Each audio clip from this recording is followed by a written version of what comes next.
Bonjour à tous, aujourd'hui je vais vous présenter ma recette du bœuf bourguignon. C'est donc encore un plat mijoté, vous avez vu la blanquette il y a quelques jours, la blanquette de veau donc. Maintenant aujourd'hui ce sera le bœuf bourguignon, on connaît également les carbonades flamandes qui est aussi un plat mijoté.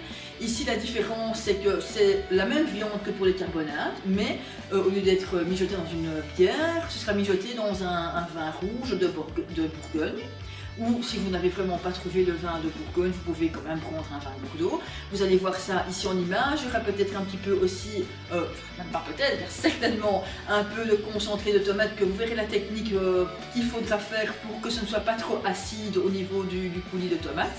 Et ben voilà, mijoter avec des légumes comme d'habitude. Je vais d'ailleurs vous présenter directement les ingrédients qui seront nécessaires.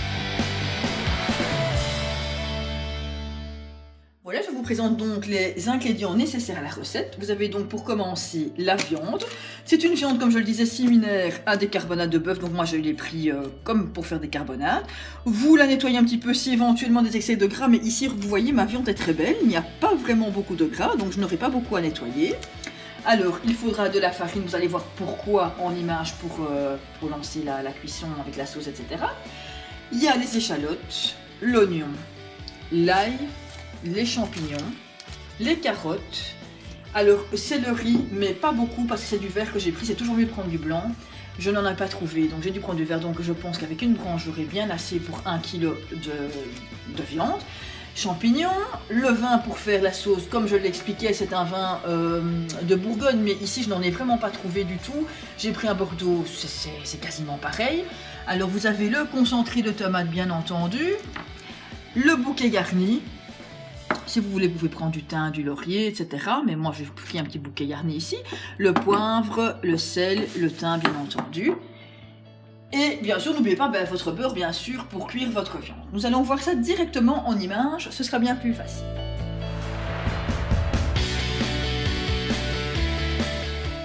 Nettoyez votre viande du gras superflu éventuel et des petits nerfs et disposez vos morceaux dans la cocotte.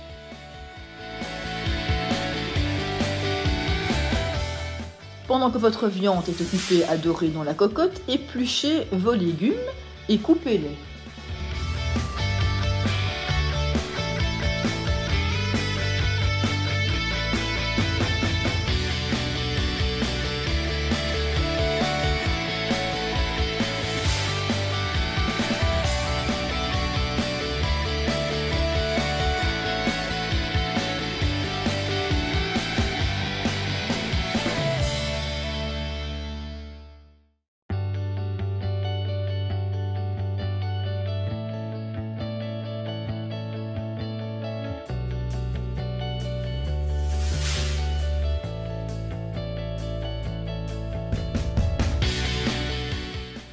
Singez ensuite votre sauce, c'est-à-dire ajouter 2 à 3 cuillères à soupe de farine, mélangez, disposez votre bouillon de cubes de viande dans votre cocotte et ensuite ajoutez progressivement vos légumes ainsi que votre ail ciselé.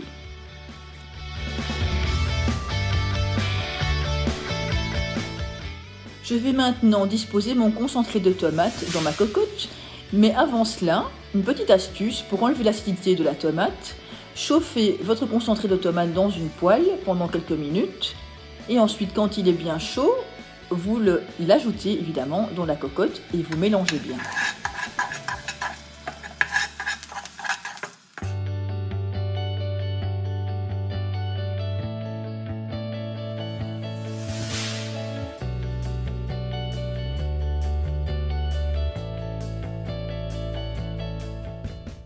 Ajoutez maintenant vos épices, c'est-à-dire le bouquet garni, un petit peu de poivre, le sel, le thym, mélangez bien.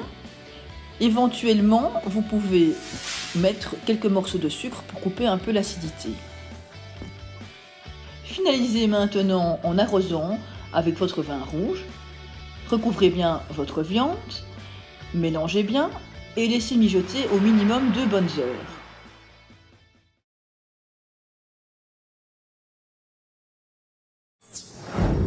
Bien voilà, la petite recette est terminée, vous avez vu, ce n'est pas si compliqué que ça quand on s'y prend de la bonne façon.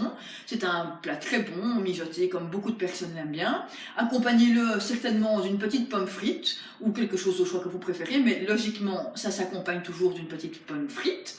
Alors, n'oubliez pas de me dire les petits commentaires, etc. si vous le désirez, de mettre un petit pouce bleu également si vous avez aimé, et alors de visiter également notre petit site internet qui se trouve donc sur la page de couverture de notre chaîne. Je vous souhaite un bon appétit et à bientôt pour une prochaine recette. Au revoir à tous.